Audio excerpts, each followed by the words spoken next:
పోటీ పరీక్షల అభ్యర్థులు ఎదుర్కొంటున్నటువంటి సమస్యల మీద ఇవాళ ప్రొఫెసర్ హరగోపాల్ గారితో పాటు నేను కూడా వెళ్ళి ఆ సమస్యలన్నింటినీ కమిషన్ చైర్మన్ శ్రీ మహేందర్ రెడ్డి గారి దృష్టికి తీసుకొని వెళ్ళినాం. మహేందర్ రెడ్డి గారు అన్ని విషయాలపైన మేము చెప్పిన మాట్లాడినవి చాలా సీరియస్గా విన్నారు. చాలాసేపు ప్రొఫెసర్ హరగోపాల్ గారు విద్యార్థుల్లో ఉన్నటువంటి ఆవేదన ఆందోళన గురించి వివరించారు. పోస్టులు మళ్ళీ వస్తాయో రావో అనే భయం ఒకవైపు, తర్వాతనేమో ఇప్పుడు ఉన్న పరిస్థితుల్లో తమ పరీక్ష రాయటానికి ఎదుర్కొంటున్న ఇబ్బందుల గురించి వివరించి మరి సమస్యలకు పరిష్కారం అడిగారు.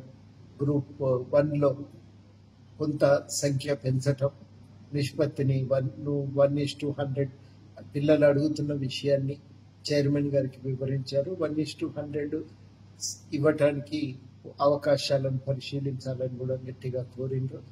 వారితో పాటు నేను కూడా ఈ విషయాలపై మాట్లాడినా. అట్లాగే డిఎస్సిను గ్రూప్ 2కు మధ్యన ఎక్కువ సమయం లేనందున డిఎస్సిని కొంత వాయిదా వేయాలనేటువంటి మాట కూడా వారికి చైర్మన్ గారికి వివరించడం జరిగింది. ఈ 2 పరీక్షలను కొంత వాయిదా వేసి మధ్యన వ్యవధి ఉండేటట్టు చూడగలిగితే అప్పుడు పిల్లలకు న్యాయం జరుగుతుందనే మాట మేము స్పష్టంగా చెప్పినాం.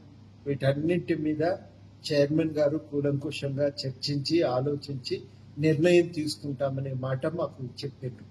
ఆ మాట మీ అందరికీ కూడా, విద్యార్థులందరికీ కూడా మేము చెప్పదలిచింది ఏంటంటే, సమస్యల మీద మేము క్రియాశీలకంగా స్పందిస్తూ ఉన్నాం. సమస్యల స్వభావాన్ని బట్టి, దాని తీవ్రతను బట్టి ఎప్పటికప్పుడు దానిపై స్పందిస్తూనే ఉన్నాం. ఎక్కడ కూడా ఎవరము ఇదివరకు ఉన్నటువంటి నిరుద్యోగుల సమస్యల పట్ల ఇదివరకు ఉన్న నిబద్ధతలు తేడా లేదు. తప్పకుండా ఆ విషయాలపై మా వంతుగా మాకు తోచిన కృషి పరిష్కారానికి, నిరుద్యోగుల సమస్యల పరిష్కారానికి మాకు తోచిన కృషి మేము చేస్తూనే ఉన్నాం. తప్పకుండా మా వంతుగా మా బాధ్యతను నిర్వర్తిస్తామని కూడా ఈ సందర్భంగా హామీ ఇస్తున్నాం.